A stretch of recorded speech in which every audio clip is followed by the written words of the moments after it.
What do I think of health savings accounts? And hold on for the end. I'm going to show you how I saved $300 a year plus by a change I just made with my health savings account. Hang on to the very end for that. So health savings accounts are a benefit of several high deductible medical plans, okay? I'm currently 60 years old, not on Medicare. What am I doing about insurance?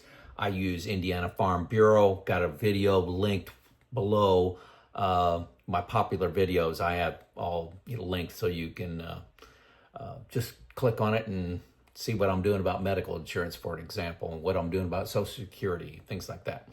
So the high deductible plans come with this HSA option. What are the benefits, and how do I think about it? Number one, it's tax savings. This is why you do it, okay? You put your money in pre-tax, it grows tax-free, and you take it out tax-free. Triple tax-free. No other account has that.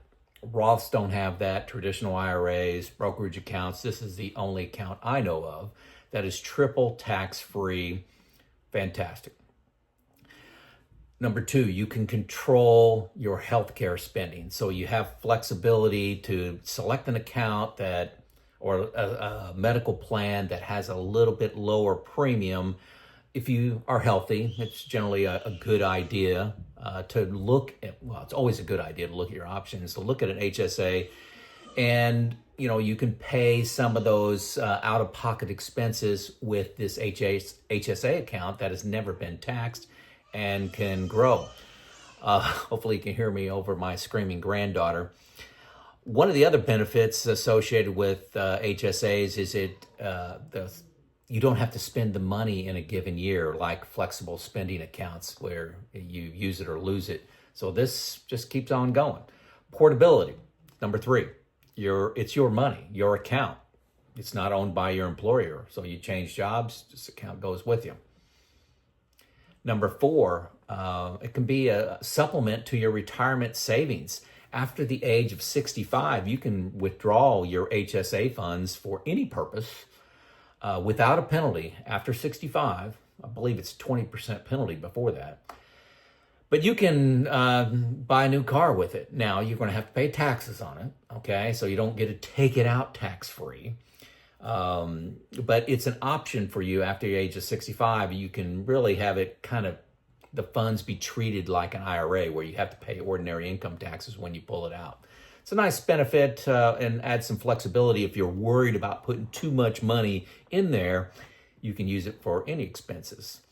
Also, it can be, this is under the retirement savings heading. You can, when I turn 65 and I'm on Medicare, I can pay my Medicare out-of-pocket expenses and my Medicare supplement premium. So my part, as an example, my Part B and Part D supplements, so deductibles, copays, those kind of things, you can come right out of this HSA, triple tax-free. Number five, there's high contribution limits for this. In 2024, a individual, it's $3,850, and a family is $7,750. So there's pretty high contribution limits. And if you're over 55, you get to bump that up by $1,000 for a catch-up contribution. Number six, you can invest these dollars. Make sure you invest these dollars. I thought the number was 60%. I may be making that up, but that's what's in my mind. 60% of people that have HSA accounts don't invest it, okay? You're missing out on 90% of the benefit of, the growth of tax-free. It's not 90%, some percent.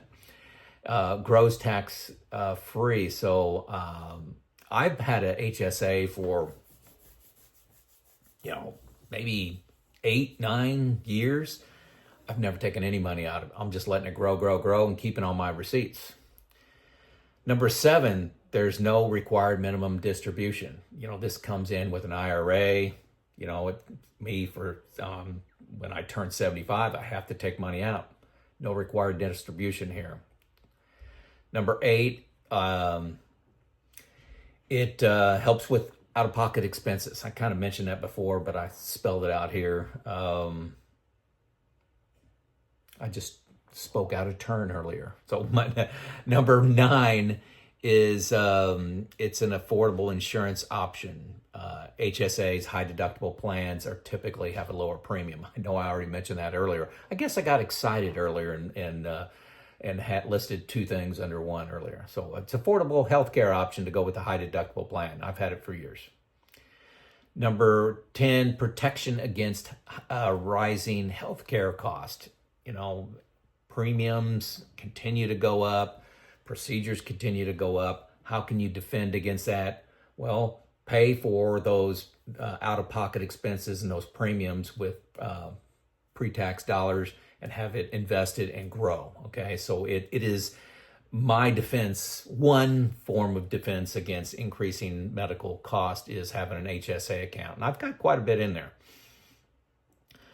Okay, I mentioned this earlier, but I want to really specify it is because I've heard people talk about an HSA and what if they put too much money in there and they want to take it out. You can, after the age of 65, take it out without penalty to buy a car, to go on a vacation, but you got to pay the taxes on it, okay? It's no free lunch. You can't avoid taxes by slipping through back door through an HSA.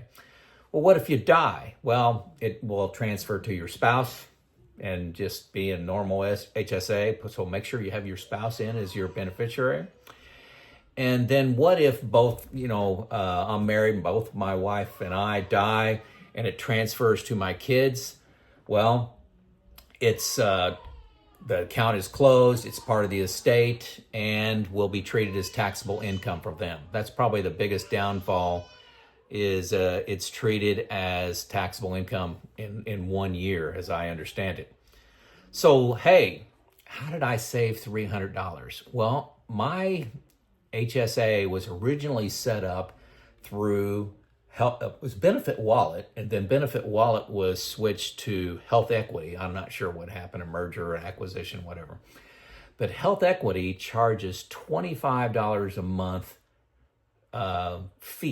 custodian fee for my account. $25 a month. 25 times 12 months, $300. In addition to that, they require $1,000 to be in cash. You can't invest that cash. So if I invest that $1,000, and just in round numbers, say I got 10%, that's another $100. So it's kind of costing me $400 a month, or $400 a year compounded to be with Health Equity. Fidelity, it's free. It's free. They have no fees, no minimum to keep in cash. So I'm in the process of making that transition. I'm telling you, it's much more complicated than it should be. I had to I had to sell my investments inside of my Health Equity account, which took about 5 days for that to process. And then I have to request a transfer to my Fidelity account. And we'll see how long that takes. I think it's like 7 to 10 days. So it's about a 2-week adventure. Not very hard to do. The vast majority of that time, I'm just waiting. But yeah, and once it goes to Fidelity, I can invest in anything I want. No minimum to keep in cash, and there's no account fee. So that's how you can save $400 a year on your HSA. I love it. This is Joe out.